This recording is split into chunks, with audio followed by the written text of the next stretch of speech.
thank you, Lord Jesus Christ. Thank you, Father in heaven, for giving us this opportunity to share our love of movies. And I wish that we have a wonderful, wonderful show tonight, and I hope nothing goes wrong. F the Oscars, God.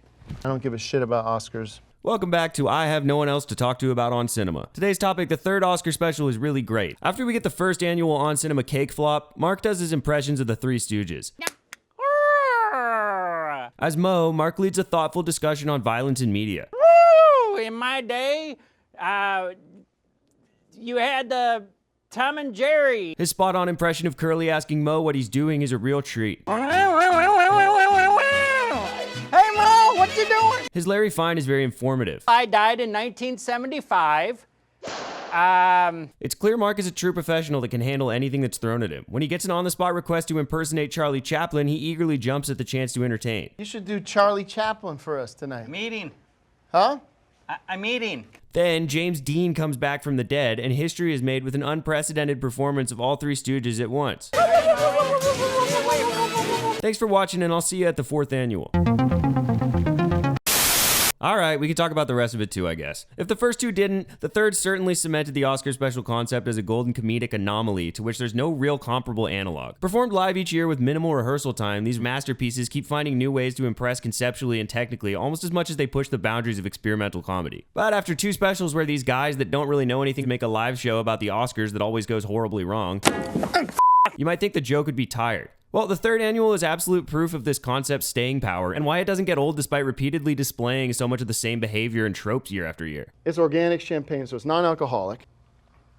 It tastes like it's got something in it, but it doesn't. Going into the third, it evokes for me the saying, the definition of insanity is doing the same thing over and over again and expecting different results. This couldn't apply more directly to in-universe Tim and Gregg's approach to making Oscar specials. It's beyond hilarious to me that they still value this blueprint they've set for themselves at all. Two unmitigated dumpster fires that should have ended any creative or professional partnership on the spot later, here they are again. They're doing the exact same thing, confidently expecting different results, and pretending that they're breaking important new ground. And it's a night of firsts. Tim hated Mark's impressions the first time. It was a dumb choice. I said, Gregg, help me out, because I don't know how to fill all much time. So he says, how about we get this impersonator, a friend of mine, and he brings this loser in. But he's asked him to come back to do more. Who could have predicted it would lead to the same sort of turbulence? All right, now do Charlie Chaplin, dummy. Look at Gregg's new Oscar on Location segment. It's one of my favorite parts of these early specials that was established in the first one and almost exactly repeated in the second. Both years, Tim neglected to watch the segment beforehand and was upset the second time around that it was too much of the same. Very similar to your last year's report. One would think that going into the third annual, A, Tim would insist he needed to approve the segment beforehand. Your segments bummed me out and they ruined the show.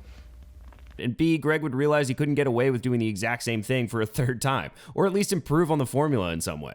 One would be wrong.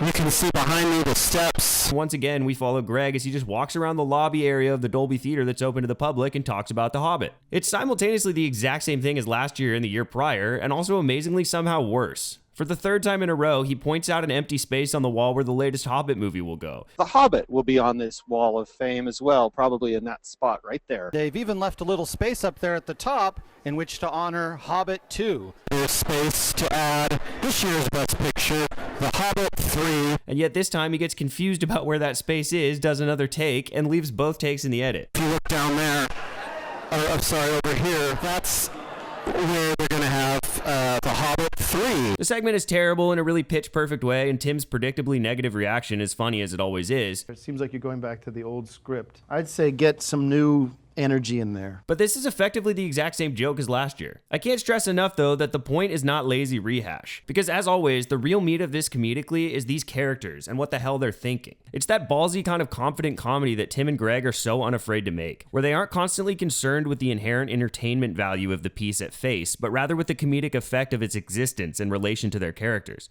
It makes everything so much richer that we sit for so long with their choices, and every year we anticipate their mistakes. Going back to this same well is a deliberate part of that brilliantly unique kind of slow and methodical character development at which Tim and Gregg are second to literally no one. So yeah, there's some retreading similar ground to the first two, jokes that are so brilliant that they're non-perishable in a weird way. Concepts that, because these characters are who they are, always have and always will be a part of this. It adds to the realism and relatability of the whole thing. It paints this sad picture of these two characters with their ultra-specific idiosyncrasies that are stuck stuck in this pathetic loop of woefully misguided ambition and failure. The simple idea of that alone is so comedically rich and weirdly fucked up when nested in this world that Tim and Gregg are so meticulously building. Amidst the repetitive nature that's a necessary part of the very central joke of On Cinema, they're constantly finding new angles and new surprises and new windows into the very damaged nature of its characters. After all, the most fascinating and engaging part of this for me has always been just that. Who really are these people? Why are they like this? Well, the third annual has a lot for us in that vein. The previous Oscar special ended uncomfortably with a big fight between Tim and Gregg following the show's underwhelming finale. I want to thank Gregg Turkington for embarrassing himself. He is no longer part of On Cinema. He embarrassed me for the last time. That was a joke. In the following year leading up to this one, their relationship was increasingly tumultuous.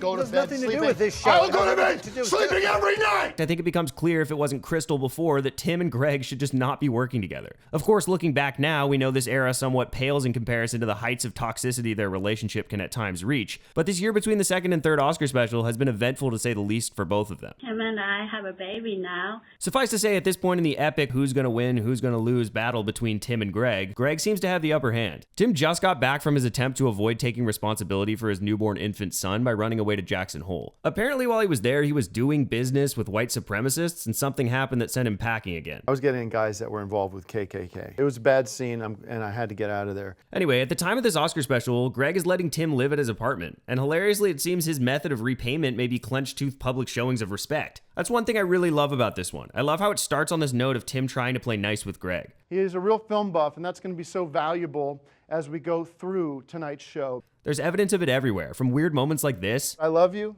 and I love you as a friend. So that's nice to know. All the way down to the set decoration, when you notice there's not only a Star Trek II poster on the wall, but an Oh God poster as well. If you didn't need a place to stay, this would be the last thing Tim would ever allow to be hung up behind it. I had Star no Wars problem with locations. doing one segment on Oh God. I have some reservations on 2, but 3 is ridiculous. Well, and it they're seems all like you're different making locations. fun of If I it. did- All I asked you to do is no more Oh God segments. The whole set is a shrine of validation for Gregg, complete with a shelf full of Oscar-quality VHS tapes, such as 2 separate copies of American Pie. Movies that should have won the grand prize. Of course, watching this now and knowing that not long after this special, Tim is about to burn this entire collection just highlights how empty a gesture all of this is. But that's the endless cycle that these two are stuck in, repeatedly pushing each other away by hurting each other, only to be drawn back together every single time in what I'd argue is the most fascinatingly codependent, sick, and mutually abusive sustained relationship ever put to screen. I think this Oscar special is significant for how well it illustrates their codependence. They come back together on this note of high praise and respect. I'm so proud to have him as a friend and a roommate and everything else he is to me. Which then gives way to subtle frustration and impatience. Yeah, I want to just, Projectors to the if we slate. stick to what we discussed. And finally to where we all knew it would end, rage and hatred. I've been completely thrown under the bus by Gregg Turkington. Get It's back called in your Chaplin's seat. chili, but it's Get back our in your founder seat was right now. happy to be. Gregg, get over here. Hey, get over here. But of course, there's always more going on, and Tim's trademark misbehavior always tends to shape the way these play out. From that perspective, this one's absolute gold. If he can't see where he is, then he can't talk about where he is. The first thing I notice is that rather than cautiously discouraged after the last 2 debacles, Tim blasts onto the set of their third attempt more emboldened than ever. I got the Oscar fever. Hope you got it too. There's this psychotic confidence right from the start that's so weird when you think about it. Last year, Tim's opening performance of Oscar Fever was somewhat timid and unsure. Now, we're barely a minute into the third, and he's aggressively dancing and shrieking in front of a marching band right out of the gate.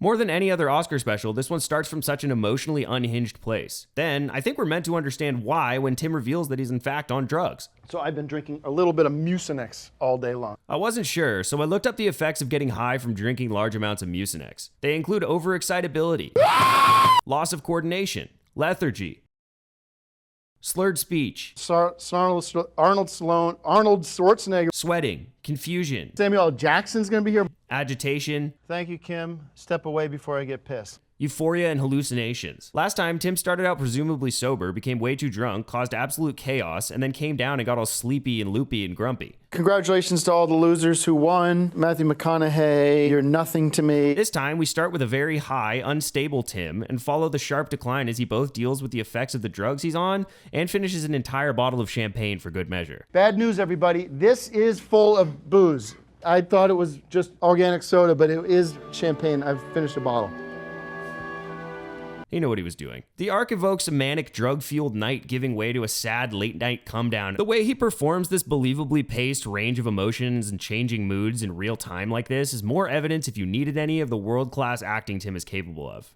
It's not just fluctuating drunken anger, but unpredictable volatility. This leads to bizarre moments like this one, in which Tim is suddenly and inexplicably thrilled with Mark's profoundly terrible Stooges impression.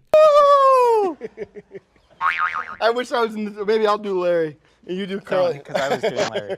Beyond just Tim's misbehavior, there's an oddly natural progression to it with how all of these different elements come together to form such poetic dysfunction. To illustrate, let's jump forward to a moment that, were it the only few minutes of on cinema you'd ever seen, would likely be confounding. The scene I'm referring to features an absolutely wasted and sloppy Tim singing a song he wrote about Oscar while cursing the former governor of Arkansas's name. You, Mike Hucklebee, you ruined my night. While this happens, overlays of Mike Hucklebee playing bass fade in with a message that says, "Call me Ayaka," and a phone number. Now just take a step back. Look at this moment and think about how much needed to happen to allow this. Because it's not just random nonsense. It's the hilarious convergence of the various disappointments and elements that plagued this special. And it's great evidence of how artfully these are put together for being mostly improvised performances. We talked about Tim's drug abuse and drinking, so there's the slurring and embarrassing performance element. I caught the cost of fever. But there's so much more to unpack. Anyone following Tim on Twitter would have seen him tweeting at Governor Mike Hucklebee in the week leading up to this special and wondered what this was about. Confusingly, he asks "fretless okay for Sunday" in response to a tweet from Hucklebee criticizing Obama's immigration policy. We got Governor Mike Hucklebee from the great state of Arkansas is going to be joining us later. He's going to be playing the Oscar medley theme song, Fought With Me. I got his bass all tuned up, and we're going to be so excited to be joining him. As I told you before, Mike Hucklebee is going to be coming later. Of course, Mike Hucklebee is not going to be on the 3rd annual On Cinema Oscar special. It wouldn't happen in our universe or theirs. And this begins a tradition in which Tim promises someone high profile will be there, talks very highly of them, and then gets pissed off and badmouths them when they don't show up. Mike Hucklebee is a no-show. You disgraced me, and you disgraced this audience. I've been completely thrown under the bus by Mike Hucklebee. You, Mike Hucklebee, you ruined my night. Mike Hucklebee is a loser in my book. I'd vote for anybody else but Mike Hucklebee for president. Well, f you, Mike.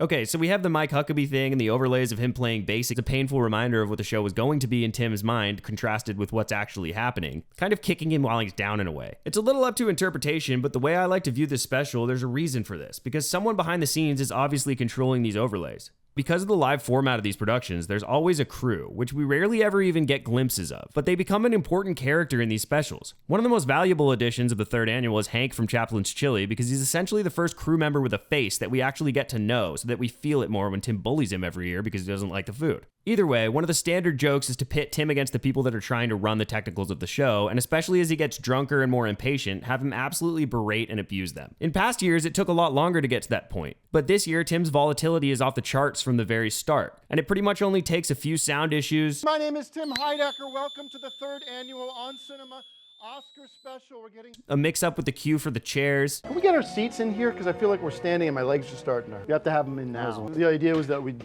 do this standing, the song standing, and Gregg would come out and we'd sit down. And Mark not being ready in time. We want to go to check in with Mark Proksch.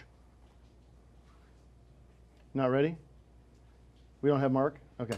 We don't have Mark. To set him off worse than we'd ever seen up to that point. There's a lot of people involved here that I'm looking at right now that I'm never going to be speaking to again. He really goes at the crew in a horribly mean-spirited and personally cruel way. The low-life losers that found themselves in this position in their life. I'm talking to you.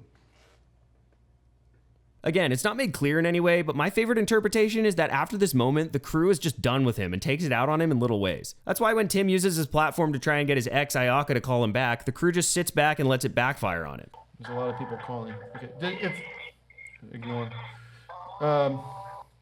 Don't call. If you'd please not call if you're not Ayaka. If you're calling me as a prank, it's disrespectful. My understanding is that this was a real number and Tim was reacting in real time to actual prank calls from fans.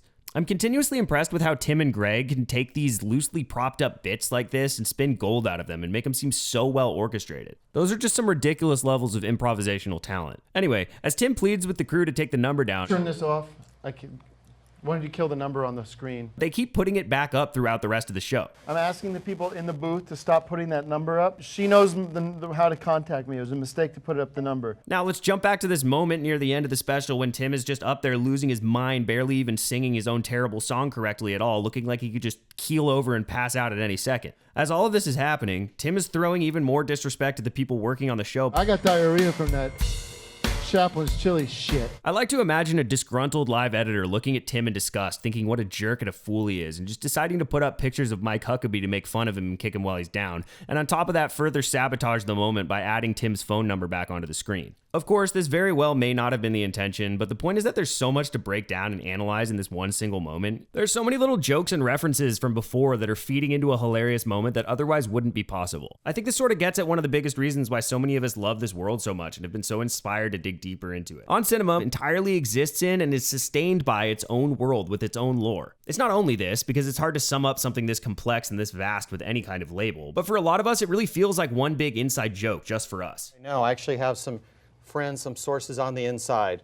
All those fans that were calling in pretending to be Ayaka were playing along with the joke. That's how a lot of us interface with the show, playing along as though we're also a part of this universe, because in a way, we are. The third annual came out at a time when things in this universe at large were really picking up, and you start to get that self-referential coat more and more. Every minor joke starts to feel weightier because of what surrounds it, what came before, and what we know is coming. That's why it feels like an inside joke, because they structured all of this in a way that rewards you for diving deeper and becoming more familiar. It's also a big reason the show has such staying power. As you watch more of one season or one Oscar special, the funnier and richer some other part of the canon will become. Like, I'd never noticed the copy of Bye Bye Love being a part of Gregg's Oscar museum before. It made me laugh simply by reminding me of this joke in Decker 2. Paul Reiser? He's one of my favorites. This looks cool. No film buff can resist Paul Reiser. Even watching for the millionth time, I find myself thinking about things in ways maybe I hadn't before, even branching from the most standard staples of the Oscar special tradition, like Oscar talk. In a lot of ways, Oscar screwed up this year. There's only 10 movies a year that they can nominate for Oscar. To me, that's the Oscar flaw. I believe that the Oscars should switch to being a monthly award ceremony. And Best we're going to Actress. cut over to, we don't do Best Actress. There's no Best Actress. They're all fine. Oscars is turning into the Golden Globes. I've talked about it before, but as a surface level joke, it's brilliantly funny that they can produce such long, extravagant pieces dedicated entirely to celebrating the Oscars and manage not to say one single insightful thing about the Oscars. Gregg Turkington especially just has this incredible ability to come up with these idiotic talking points about movies that couldn't possibly be more flaccid and insignificant.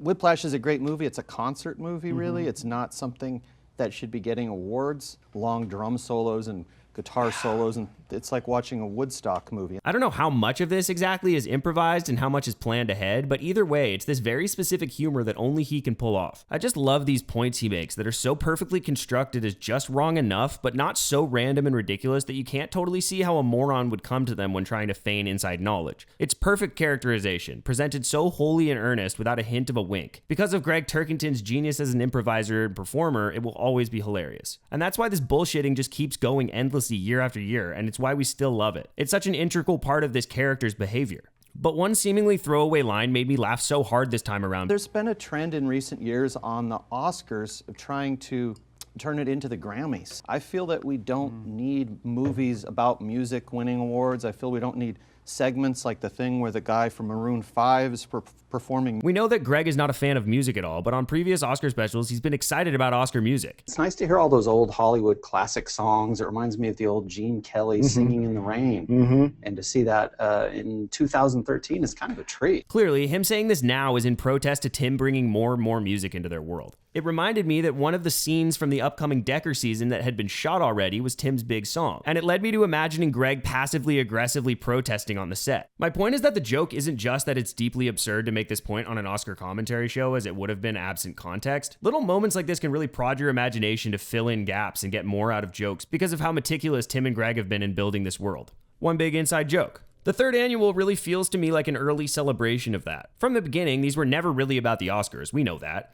They've always been a pretense for Tim and Gregg to do their thing. But this one is especially self-referential. When I say self-referential, I don't mean in a lazy way how comedy shows get, often near the end of their run when the creators have run out of ideas. I mean in the spirit of cultivating this beautifully complex inside joke, which often comes from these characters being habitually self-aggrandizing. The first indication of this is the Decker of it all, and it feels like this whole Oscar special was an excuse to pat themselves on the back for it. There's the obvious, Gregg is dressed like his character from Decker. One of the most popular characters in the last year in the movie world was Special Agent, CIA agent Kingston. And so I came in my Kingston outfit. Tim is wearing a Decker t-shirt. There are Decker heads in the studio. I want to thank a couple of Decker heads who showed up here. The effects of the Decker craze seep into everything going on here. I love this because for me, the funniest part about Decker isn't necessarily Decker itself, but the correlating events on cinema, and this Oscar special is a great example. Instead of the Dickie, we can call it the Decker. As the universe gets more storied and more layered, a lot of the elements that were seen before can take on new depth. We've seen Tim ranting about the various disasters and world-ending political scenarios he foresees before. Putin has stacked the deck. But in this one, he keeps fantasizing about what would happen if ISIS were to attack the Academy Awards. In terms of there being an attack on the Oscars tonight, because Well, there's it is, been a 'cause lot there's of so talk much about talent there. ISIS and Charlie Hebdo and these bad terrorists who come out of the woodwork. He's so obsessed with himself as Jack Decker, his perfect ideal of what a man should be, that his fascinations as Tim are clearly being affected. Jokes like this are subtler indications, but they very overtly demonstrate these characters' self-obsession as well. Look no further than the On Cinema Movie Awards. In my last video about the second annual, I talked about how it was their attempt to create something that mirrored the Academy Awards in some ways, trying to emulate what they like about the Oscar approach to a live show. Well, this time around, they've turned the Oscar special into a literal award show. It's like the Oscars themselves. I love the idea because it's the first Oscar special in which Tim and Gregg would consider themselves filmmakers and actors. They've decided to talk even less about Oscar movies and mostly just give themselves awards for their web series. Setting aside the hilarious choice to also throw in an award for Ian McKellen. Thank you, Sir Ian. It's just so self-aggrandizing and pathetic to set up an award show to honor yourself while nominating real-world actual movies in tandem as your peers. Speaking of segues, probably the most interesting segment in the whole thing for me has a lot to do with the real-world actual movies, but it also ties into that inside jokey interconnectedness, sort of covertly blending On Cinema, Decker, and these characters into far more well-known territory. Of course, I'm talking about Gregg's On Cinema, On Director segment with Yes Man director Peyton Reed and Decker director Tim Heidecker. The humor in this comes mainly from the juxtaposition of a real Hollywood director with Tim, who, as a reminder, has only ever made this. Gotta destroy all this heroin.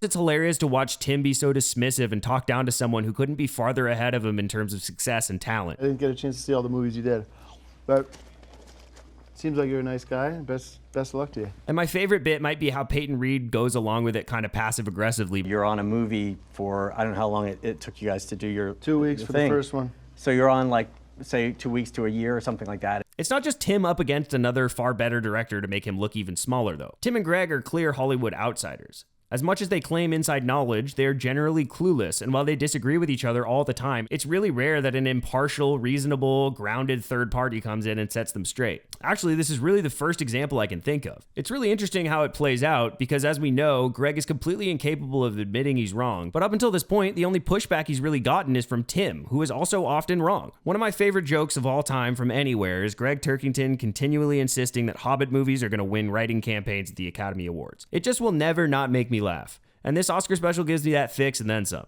2 other titles are also on the ballot this year, Annie and The Hobbit 3. Later tonight, you will see Mr. Peter Jackson wandering from Middle-earth in New Zealand onto this Oscar stage to collect his statuette. Guys like us, we know exactly what Oscar's about, and it's about rewarding Peter Jackson and The Hobbit for what has been the greatest trilogy of all time. Now, even if The Hobbit did win, which it will, I was feeling getting a little bit of a Hobbit hangover, as I like to call it, thinking about a world without more Hobbit movies. He's been wrong 2 years in a row now, and here he is a third time, not only making the same claim, but doubling down and doing more Hobbit segments, and claiming to have even more obviously false Hobbit-related inside knowledge. Peter Jackson is currently preparing not 1, not 2, not 3, not 4, but over 100 separate movies based on the characters in the Silmarillion. Having an actual member of the Academy come on the show to correct Gregg is such a genius move, and it's hilarious to watch him try to cling to his argument. This year, the Hobbit is going to win the write-in vote. Well, so Gregg, you guys are wrong. Let me actually. That's not entirely accurate. It's not an Oddly electronic unlikely. vote. It's paper, so you can write in anything Well, that they you do want. have an online voting system now that's. And it has a space for write-in votes, or for you to add any titles that you feel should be the winner. But it's also interesting from a meta standpoint because it's the only time I can think of where essentially a representative of our reality has stepped into theirs to confront them on their BS.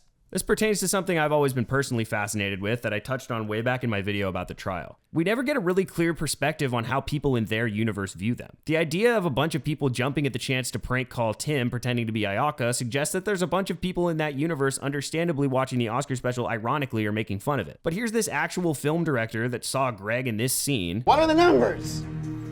I knew this question was coming. And hired him for a bit part in his movie Ant-Man for Marvel. I don't have the answers, I'm just asking questions. I'm not sure if other On Cinema fans think this is interesting, maybe I'm the only one and maybe I'm digging too deep, but I think it's worth mentioning whenever it comes up because I love the kinds of perspective puzzles that can come up with this show. After Reed has the audacity to suggest that there were too many motorcycle riding scenes in Decker, Tim is already furious, but the emotional rage that the news of Gregg's Ant-Man casting sends him into is the next really interesting piece of this for me. Tim's performance here is a high point as he pouts and makes childish jabs and insults. You can feel how hurt he is. 0 bags of popcorn for all Peyton Reed's movies because he thought better than to cast me in that Ant-Man crap. Gregg Turkington's going to fall flat on his face in that movie.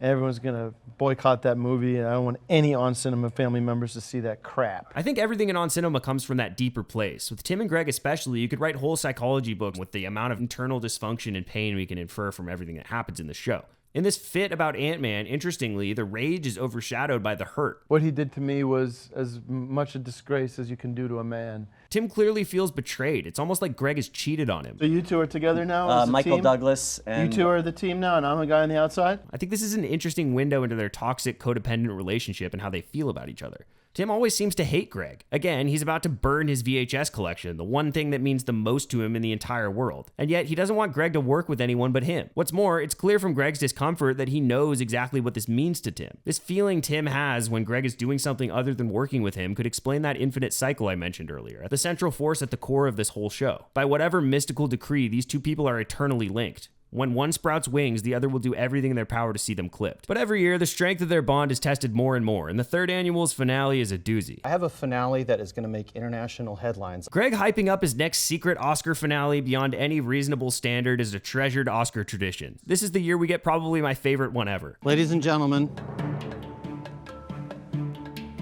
I present to you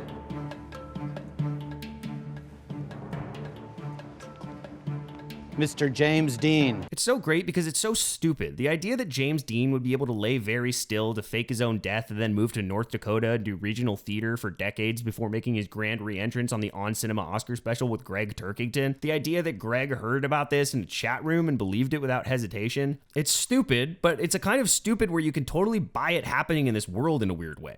I've always wondered how much of the joke this guy is in on because they got such an amazing and hilarious performance out of him. The way he talks so seriously about his story as if there should be no question that he is in fact James Dean. I used to call up Marlon Brando and tell him, you know, this is now, for me, you know, I was on Broadway. I did a really good show on Broadway before I came to Hollywood. But the way he gets gradually more frustrated with Tim's questions.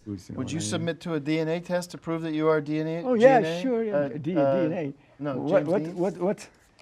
Did you ever meet Marilyn Monroe? I will continuously be amazed at how they find these people in casting that are just so pitch perfect for these roles. I can't imagine how difficult it would be for any actor to play off such comedic heavyweights like Tim Heidecker and Gregg Turkington on a live stream where so much could go wrong. And here he is busting out these hilarious reactions. Get him off! This is my set, man. Okay, Gregg! This way, sir. This is my Come on, set. Mr. Dean. Don't listen to him. I don't listen to him. Don't listen to him. Come on. He's going to be a dead man. Walk. For this guy to stand out on this show as this funny is kind of astounding when you think about it. And I was thinking of doing a musical version of King Lear, you know. A lot of peppy songs in it. This whole thing is a highlight of On Cinema in general for me, because it feels like a joke that literally could not possibly exist in this way anywhere else. It couldn't possibly work with any other combination of actors and characters. Not only is it my pick for the funniest, most inspired part of this special, but it brings together a lot of these threads. It's proof of the comedic heights their slow, methodical character building can allow for. And this is how On Cinema has managed to stay fresh over the years. These characters are so vivid even in their habitual patterns, and the creators find such insane, weirdly fitting situations to put them in and let them play. Get him off camera.